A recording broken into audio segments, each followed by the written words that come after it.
서로 인사합시다. 언약 전달의 주역이 됩시다. 예레미야 35장 1절로 우리 11절까지 교독하겠습니다. 유다의 요시야 왕의 아들 요야김 때에 여호와께로부터 말씀이 예레미야에게 임하여 이르시되, 너는 네갑 사람들의 집에 가서 그들에게 말하고 그들을 여호와의 집 한 방으로 데려다가 포도주를 마시게 하라 하시니라. 이에 내가 하바시냐의 손자여 예레미야의 아들인 야사냐와 그의 형제와 그의 모든 아들과 모든 네갑 사람들을 데리고 여호와의 집에 이르러 믹다라의 아들 하나님의 사람 하난의 아들들의 방에 들였는데 그 방은 고관들의 방 곁이요 문을 지키는 살룸의 아들 마세야의 방 위더라. 내가 네갑 사람들의 후손들 앞에 포도주가 가득한 종지와 술잔을 놓고 마시라 권하매, 그들이 이르되 우리는 포도주를 마시지 아니하겠노라. 레갑의 아들 우리 선조 요나답이 우리에게 명령하여 이르기를 너희와 너희 자손은 영원히 포도주를 마시지 말며 너희가 집도 짓지 말며 파종도 하지 말며 포도원을 소유하지도 말고 너희는 평생 동안 장막에 살아라. 그리하면 너희가 머물려 사는 땅에서 너희 생명의 길이라 하였으므로 우리가 레갑의 아들 우리 선조 요나답이 우리에게 명령한 모든 말을 순종하여 우리와 우리 아내와 자녀가 평생 동안 포도주를 마시지 아니하며 살집도 짓지 아니하며 포도원이나 밭이나 종자도 가지지 아니하고 장막에 살면서 우리 선조 요나답이 우리에게 명령한 대로 다 지켜 행하였노라. 다시 읽읍시다. 그러나 바벨론의 느부갓네살 왕이 이 땅에 올라왔을 때 우리가 말하기를 갈대아인의 군대와 수리아인의 군대를 피하여 예루살렘으로 가자 하고 우리가 예루살렘에 살았노라. 아멘. 아름다운 신앙유산이란 제목으로 말씀을 드립니다. 지난 6월 3일 6.3 대통령 선거를 통해서 더불어민주당 이재명 후보가 이제 대통령이 당선되어서 우리나라 21대 대통령으로 취임했습니다. 작년 12월 3일 날 비상계엄 선포로 대통령 탄핵으로 인해서 국정 공백이 생긴 지 6개월 만에 이렇게 정리가 되었습니다. 하루속히 우리나라가 정상적인 국가 시스템으로 운영할 수 있도록 여러분 기도를 많이 해야 됩니다. 제가 살아가면서 평생에 이렇게 불안정한, 이렇게 편치 않는 이런 정부를 본 적은 처음입니다.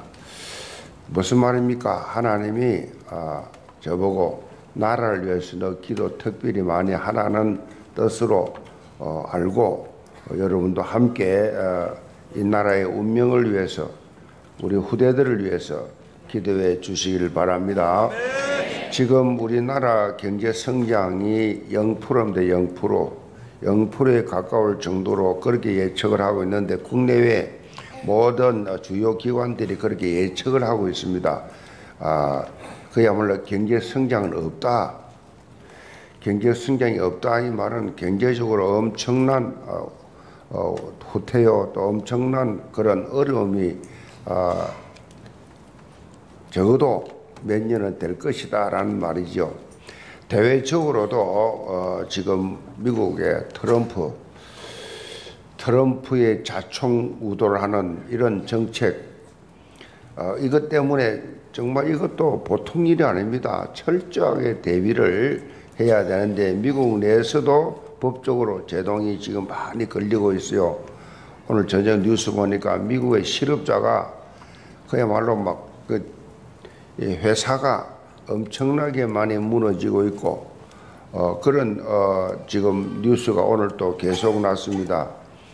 이 관세 때문에 미국의 실업자율이 그러니까 요 지금 대통령 된 지도 얼마 안 되는데 지금 벌써 실업률을 신청한 율이 75만 명이 넘고 엄청나게 지금 미국에도 지금 어려움을 당하고 있는 무슨 말입니까? 이 트럼프가 자국 중심, 미국 같지 않는 그 자국 중심, 이 부가 정책에 인해 가지고 대외적으로 큰 혼돈이 계속되고 있습니다. 지금 국제 정세가 정말 혼돈 가운데이기 때문에 우리가 지금 정치 외교적 역량을 그렇게 발휘할 수 있는 능력 있는 인물들이 지금 새 정부에 많이 세워져야 되는데 보통 문제가 아닙니다.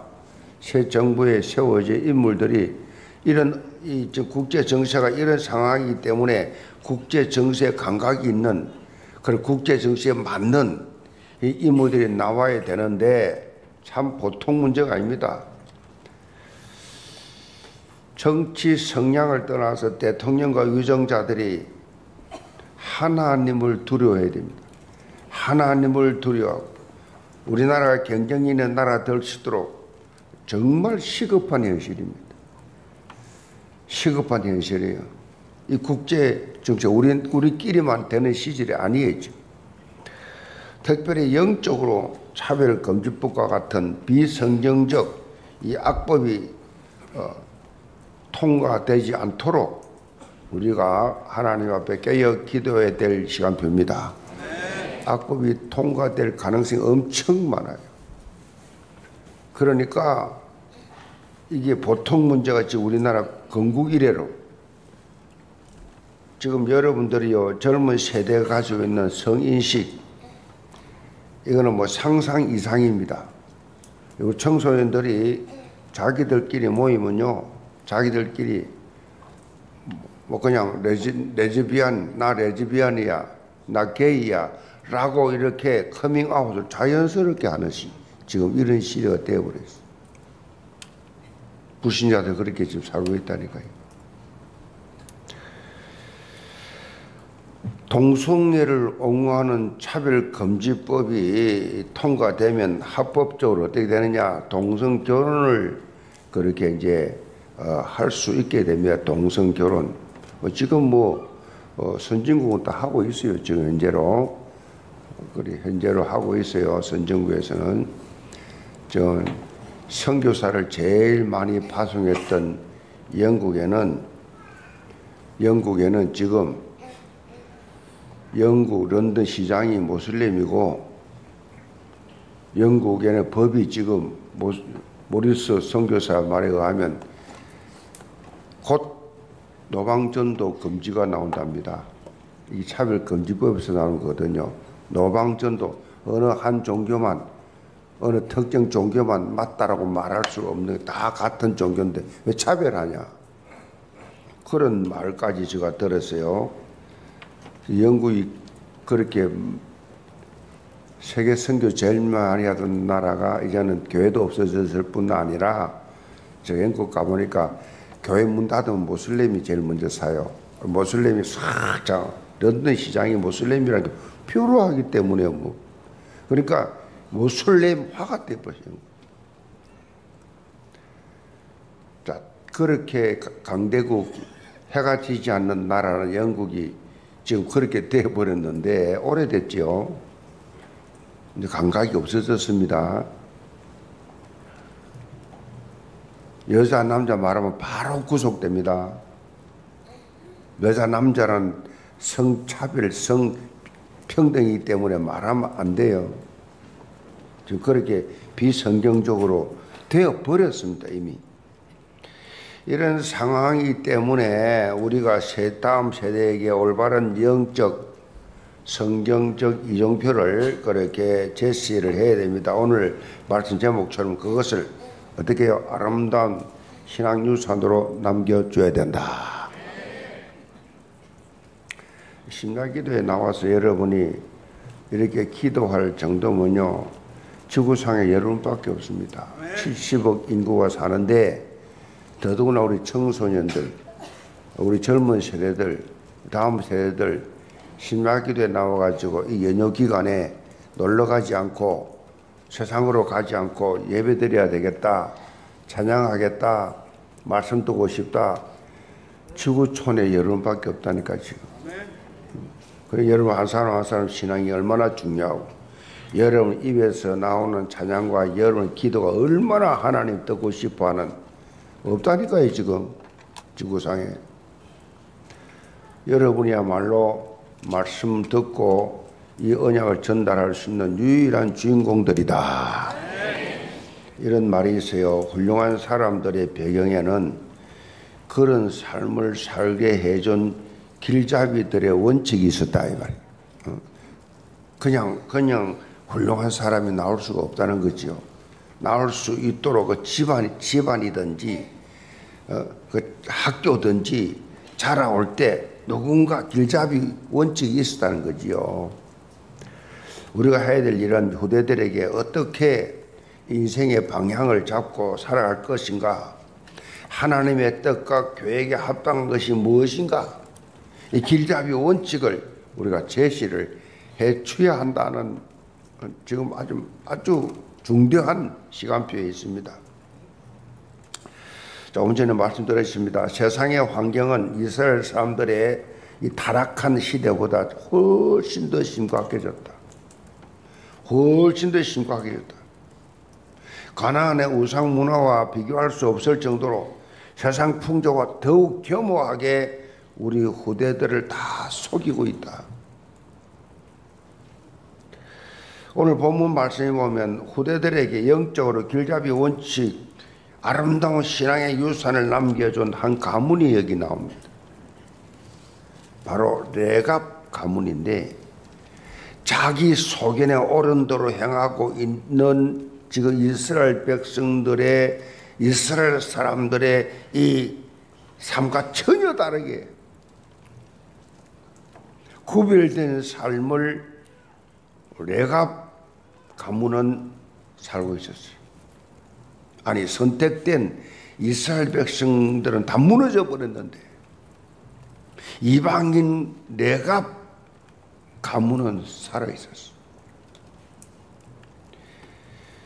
우리 영계 모든 성도들 오늘 본문 말씀을 통해서 레갑 가문이 보여준 삶의 모습을 통해서 우리 다음 세대들에게 아름다운 신앙의 유산을 남기는 실제적인 증거가 있기를 주님으로 축복합니다. 그럼 첫째로 남겨야 할 신앙 유산입니다. 1, 2절 봅니다. 유다의 요시야 왕의 아들 요야김 때에 여호와께로부터 말씀이 에레미야에게 임하여 이르시되 너는 레갑 사람들의 집에 가서 그들에게 말하고 그들을 여호와의 집 한 방으로 데려다가 포도주를 마시게 하라 하시니라. 자, 본문에 나오는 레갑 사람들은 우리가 잘 들어보지도 못한, 사실은 아마 처음 듣는 분들 많을 거예요. 생소한 그런 족속이지요. 이 레갑 족속은요, 원래 겐 족속이라고 하는데 이들은 모세의 장인 이드로의 후손이에요. 이드로가 이방인이잖아요. 이드로의 후손. 이 모세가 광야에 40년 동안 방황할 때 그때 우연히 본 그 여자와 결혼하는데 그게 이드로의 딸이에요. 그 광야에서 이 겐 족속은요 광야 유목 생활을 하고 있었어요. 그래서 그 수가 많지 않았어요. 민수기 10장에 보면 모세가 이드로의 아들이었던 호밥에게 약속의 땅으로 함께 동행하자고 요청을 합니다. 가나안 땅 같이 가자고 요청을 하는데 그 당시 이 종족을 이끌고 있던 호밥이 자신은 가지 않겠다, 고향으로 돌아가겠다고 거절합니다. 자, 그러니까 모세가 재차 함께 가자고 간청을 하지요. 모세가 이르되 청하건대 우리를 떠나지 마소서. 당신은 우리가 광야에서 어떻게 진칠지를 아나니 우리의 눈이 더리이다 그랬어. 광야 생활을 지금 시작해야 되는데 우리는 광야 생활 해본 적이 없어.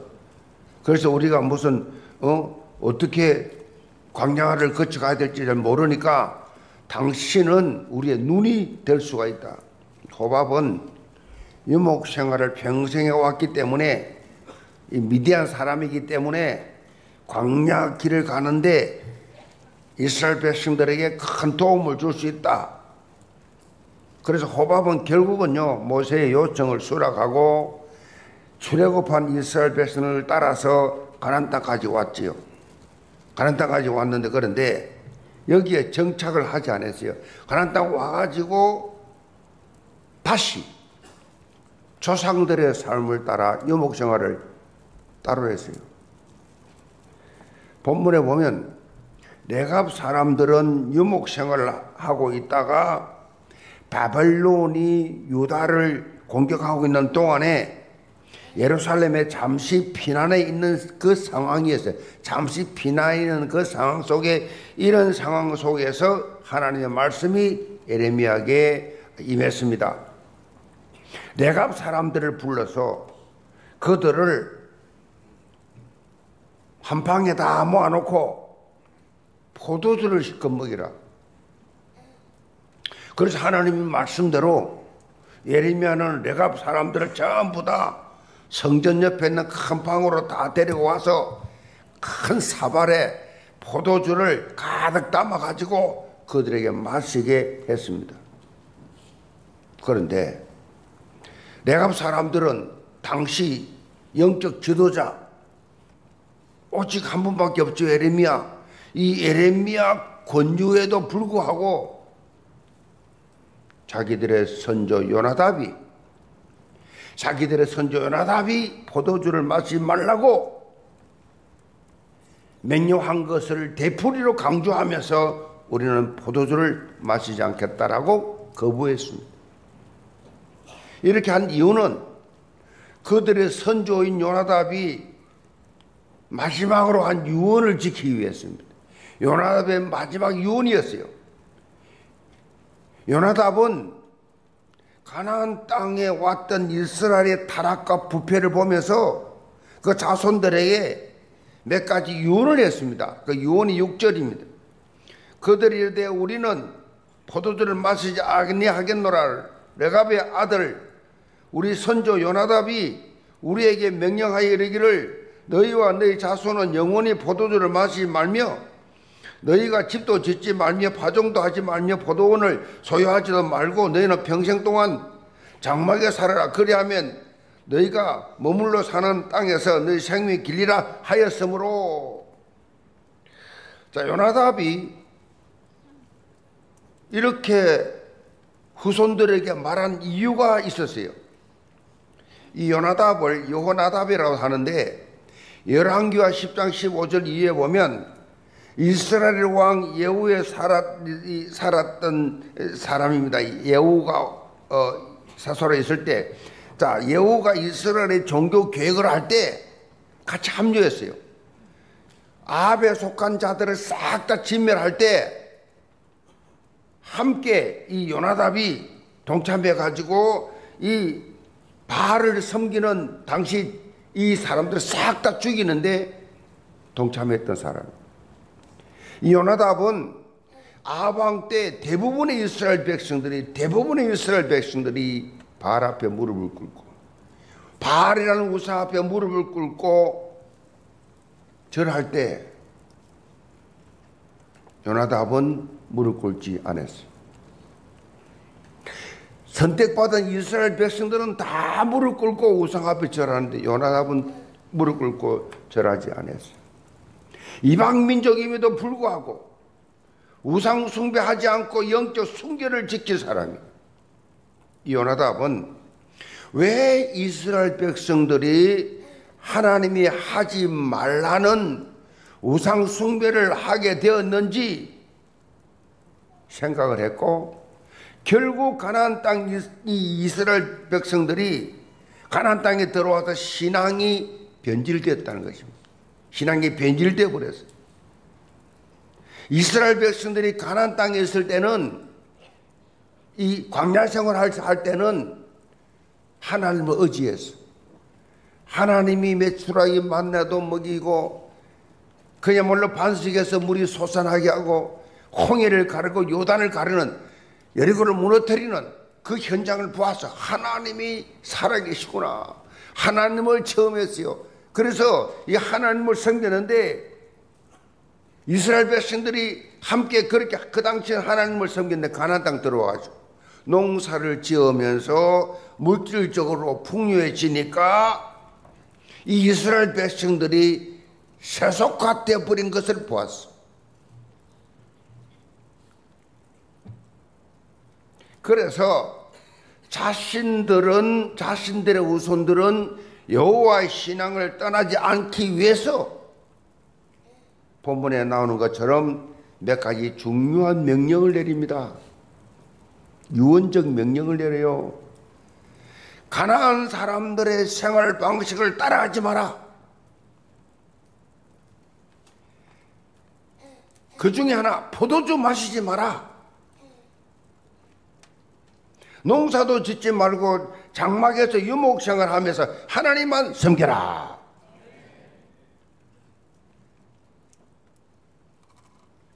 사람이 이렇게 좀 풍요로워지면, 물질적으로 또 여유가 있고 풍요로워지면 하나님께서 원치 않는 짓을 해요.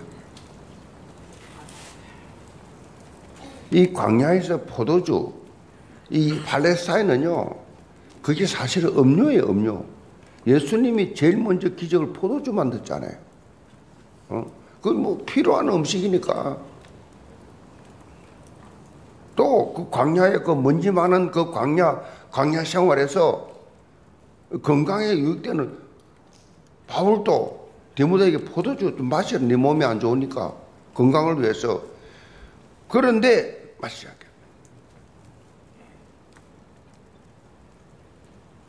술을 즐기고 술을 수시로 먹는다.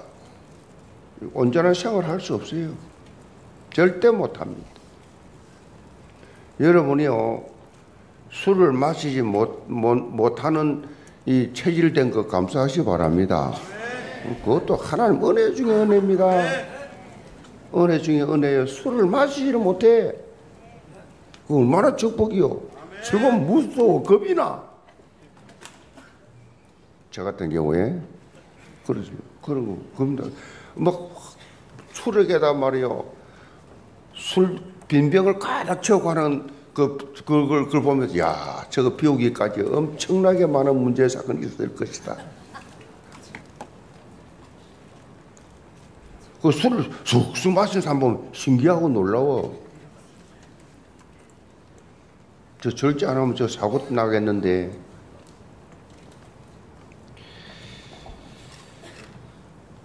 요나답은요, 본문의 요나답은 다음 세대를, 다음 자녀를 둔 뒤 부모뿐만 아니라 모든 장년들까지 전 내가 자손들, 그들에게 언약 전달의 모델이 됐어요. 요나답이. 이런 말이 있습니다. 유산이란 죽을 때 물려주는 것이 아니라 살아있을 때 멋진 삶으로 물려주는 것이다. 살아있을 때. 살아있을 때. 저는 아버지 어머니가 비록 가난했지만은 살아계실 때 주신 유산이 복음이에요. 정확하게 말하면 기도입니다. 기도. 교회에 헌신하는. 주일날 되면 장사를 하니까 때레미로 지폐를 때려가지고 우리 보고 헌금하라고 하나씩 줘요. 들고 헌금 갖다. 우리 사전에는 용돈이란 것이 없습니다. 용돈을 어떻게 사느냐? 거짓말해갖고 쓰는 거예요. 그 외에는 용돈 자체가 없어. 그 돈 받아 헌금하면서 속으로 하나님은 참 좋겠네. 맨날 받아먹고. 내 속으로 어릴 마음에 늘 주일만 되면 헌금을 줍니다. 지폐를 준단 말이에요. 그걸 이제 교회 바친단 말이에요. 그래야 돼. 형제 중에 한 놈은 그것을 안 바치고 동전치에 먹다가 걸렸어. 우리 어머니가 들었어. 우리 앉혀놓고 그 동생의 멱살 잡고, 야, 이 도둑놈아, 하나님 것을 네가 훔쳐가 도둑질해. 어떻게 이런 도둑님이 내 속에 나왔노? 하면서 막 당신 가슴을 치는데 우리는 벌벌벌 떨면서 앉아서 시청각 교육을 합니다. 그걸 우리 어머니는 우리에게 언약 전달의 모델이 되었어요. 그래서 우리는 11조를 떼먹는다든가 평생에 하나님의 교회에서 약속한 거 단 한 장이라도 어긴 적이 없습니다. 그럼 죽는 줄 알고 주일을 어겨 사업을 하면서 주일날 영업을 해 있을 수가 없어요. 부모로부터 받은 신앙 언약 전달. 우리 어머니는 철저했습니다. 우리 아버지는 종일에서도 말 안 하는 분이니까 그냥. 우리 아버지는 못해 신앙이고 우리 어머니는 18살 때 예수 믿었어요. 예수 믿는다고 시집 왔대요. 예수 잘 믿는 줄 알고. 여러분, 살아있을 때 언약 전달하시 바랍니다. 살아있을 때. 죽을 때 뭘 전달할까요? 죽을 때. 돈, 재산, 그 완전히 자식들 망치는 거지, 요즘 시대. 공짜로 드는 거, 공짜로 막 망하죠, 망해. 우리가 이 땅에서 언약적 삶을 살면서 응답받는 모습을 다음 세대에게 우리 후대들 보여줘야 돼. 아, 신앙생활 저렇게 해야 되구나. 아, 저렇게 하나님께 쓰임 받는 거구나.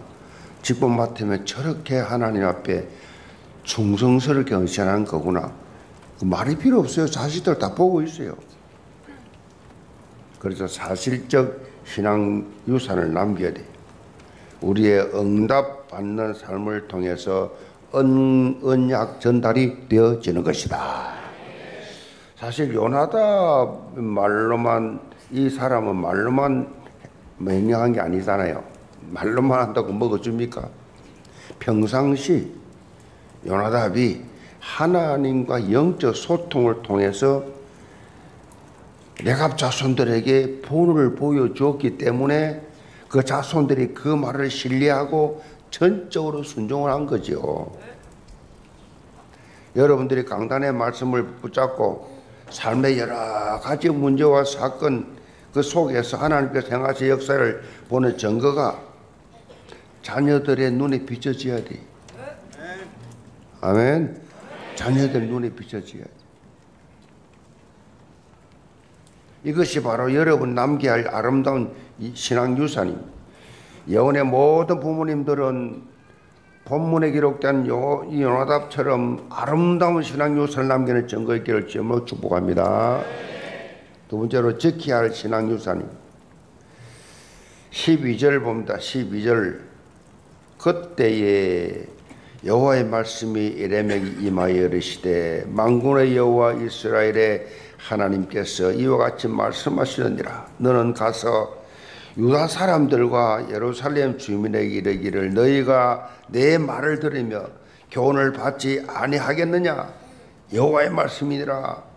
레갑의 아들 요나답이 그의 자손에게 포도주를 마시지 말라 한 그 명령은 실행되도다. 그들은 그 선조의 명령을 순종하여 오늘까지 마시지 아니하거늘 내가 너희에게 말하고 끊임없이 말하여도 너희는 내게 순종하지 아니하도다.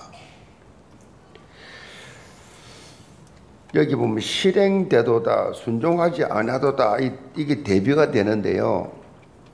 하나님의 안타까운 심정이 나와 있습니다. 여기 사실 하나님께서 레갑 사람들 데려다가 포도주를 마시게 한 이것은요, 하나님이 누구예요? 전능자잖아요. 안 마실 걸 다 알고 있었어요. 그런데 왜 이렇게 이 명령하셨느냐? 굉장히 중요한 메시지 요소가 있잖아요. 그들이 조상들의 한 말을 순종하여 듣고 그 말 그대로 마시지 아니하는 모습을 보게 한 거예요.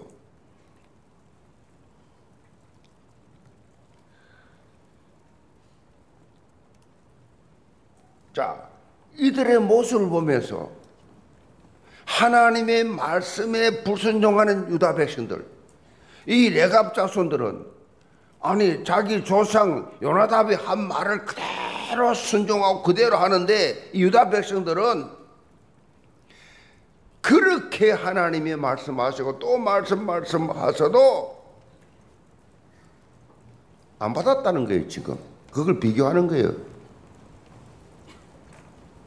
사람이 말을 해서 절에 듣고 순종하는데 너희들 때 내 말을 듣고도 순종하지 않느냐? 그 비교를 지금 해주고 있는 거지요. 하나님은 다양한 방법을 통해서 이스라엘 백성들에게 말씀하셨지만은 이스라엘 사람들은 전혀 이 하나님 말씀 받아들이지 않았다는 거예요. 17절에 보면 하나님께서 유다와 예루살렘의 모든 주민에게 말하여도 듣지 아니하며 불러도 대답하지 않았기 때문에 그들에게 대한 모든 재앙을 내릴 것을 말씀했어요. 안 들어. 순종 안 해. 그 반면에 선조 요나답이 물려준 영적 유산을 250년이 넘은 지금까지 250년이 넘은 지금까지 온전히 지키면서 여호와 하나님을 섬겼던 레갑 사람들은 하나님의 특별한 축복을 받게 되었습니다. 18절 봅니다.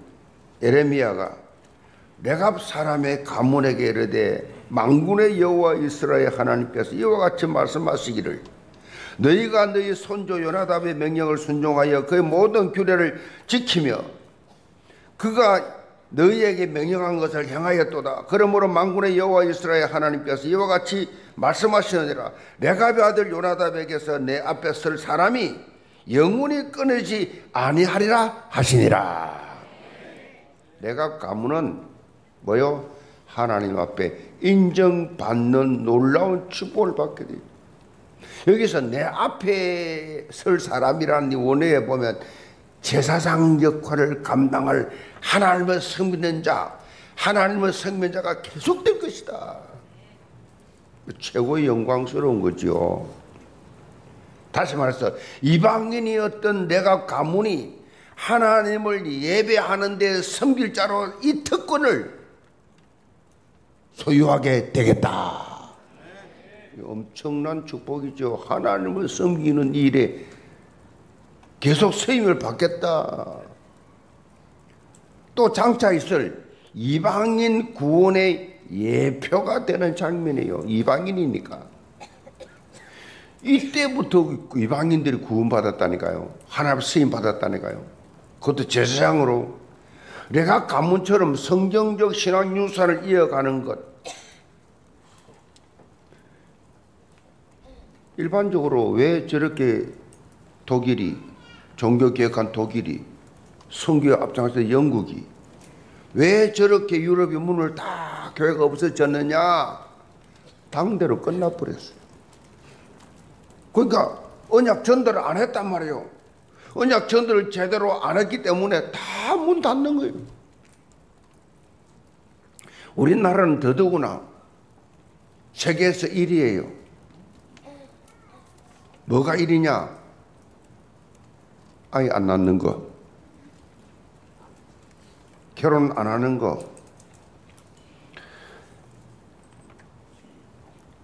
성경적 이 신앙 유산, 다시 말해서 언약 전달을 제대로 하면 자자손손이 축복을 받는다. 언약 전달을 제대로 하면. 출애굽기 20장 5절 6절에 보면 너 하나님 여호와는 질투하는 하나님이죠. 나를 미워하는 자의 죄를 갚되 아버지로부터 아들에게로 3, 4대까지 이르게 하거니와 나를 사랑하고 내 계명을 지키는 자에게는 1000대까지 은혜를 베푸시느니라. 그렇게 말씀하고 있어요. 3, 4대와 1000대. 이거는 단순한 어떤 수치상의 비교가 아니에요. 비교가 될 수 없는 은혜의 깊이를 지금 표현하고 있는 겁니다. 그만큼 하나님의 말씀을 지킬 때에 주어지는 축복의 크기가 어마어마하다는 거죠. 1000대라 말했잖아요.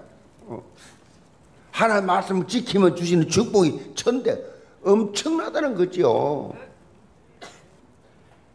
특별히 하나님 어떤 분이라고요? 하나님은 질투하는 하나님이라고 그랬어요.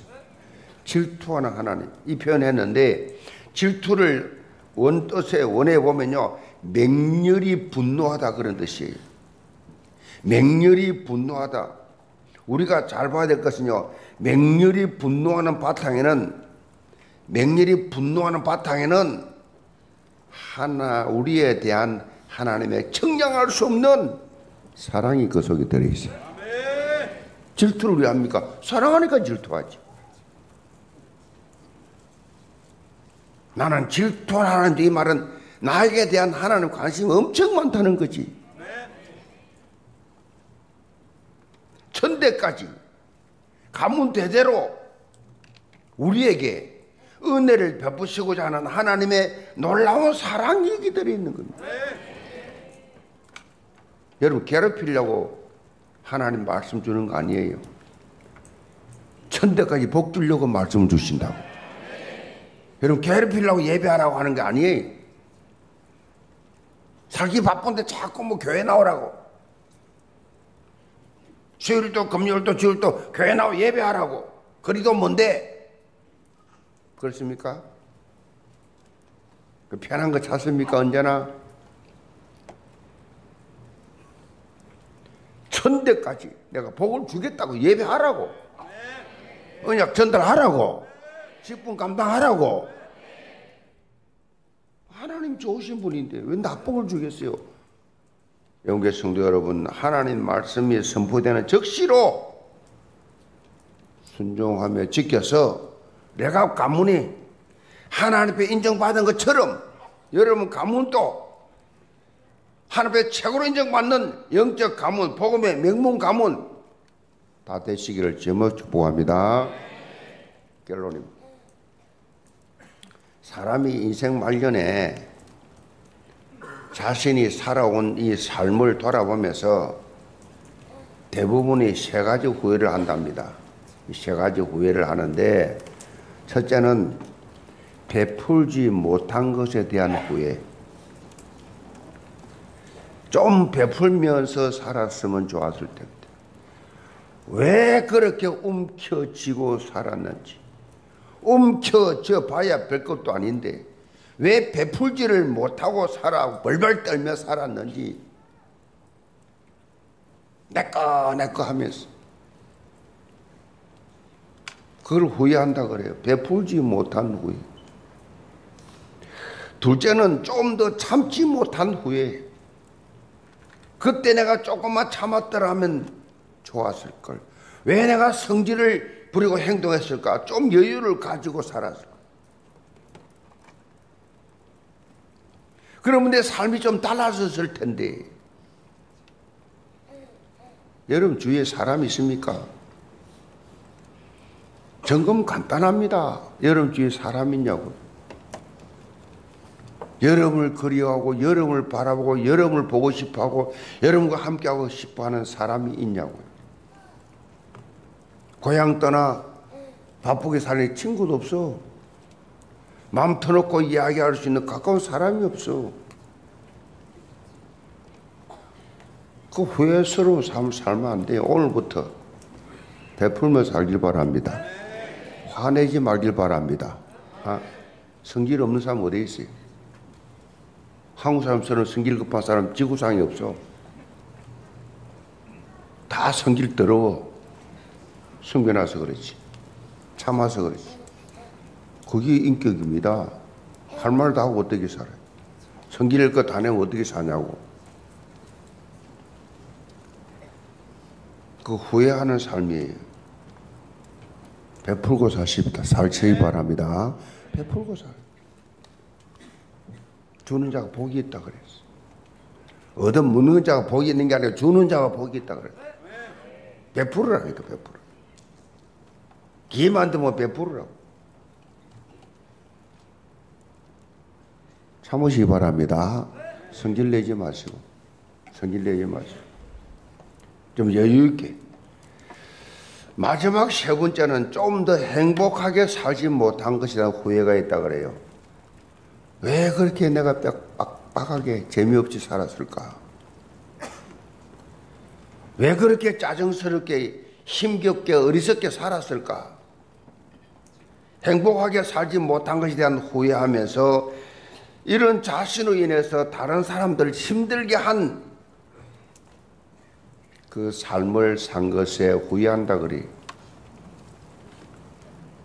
내 성격 때문에 다른 사람 가족들 힘들게 해. 내 까다로운 성격 때문에 가족들 힘들게 해.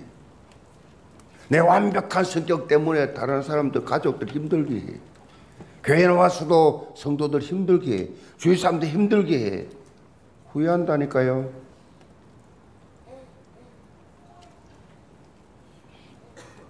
자기에게는 철저히 다른 사람은 다 베푸는. 아멘. 그래 살아야 돼. 제가 이 말씀드린 이유는요, 영계 모든 성도들 후회를 남기는 삶을 살지 말라. 후회를 남기는 삶을 살면 안 돼. 복음 안에서 남겨진 축복을 마음껏 누리면서 최고로 행복한 삶을 살자. 그 행복이 넘쳐가지고 여러분 자녀와 다음 세대에게 전달이 되고 여러분 주위의 사람들에 전달이 돼서 복음이 확산되는 이 축복을 맛보라는 얘기죠. 6월 15일 날 주일날 진행되는 새생명 초청 예배 자리에 그런 자리를 만들었어요. 새생명 초청은 청년회는 다음 주일날 하는데 우리 교회는 6월 15일 날 억지로 교회가 진행하니까 막 억지로 하는 것이 아니라 정말 내가 구원받은 것이 너무 감사했어. 구원 못 받았으면 내가 어떻게 살았을까? 내가 예수 안 믿었으면 내가 어떻게 살았을까? 하나님 앞에 너무 감사하면서 하나님의 사랑에 너무 행복해서 하나님의 러브레터를 전해보시기 바랍니다. 하나님의 사랑을 처음 뵙기 때문에 나도 다른 사람에게 하나님의 사랑을 증거하는 러브레터를 보내봐라는 얘기죠. 이제 한 주 남았는데 한 영혼이라도 주께 돌아오게 하는 언약적 도전을 해서 하나님이 예배해 놓으신 약속의 땅을 차지하는 하나님의 사람들 다 되시기를 주님으로 축복합니다.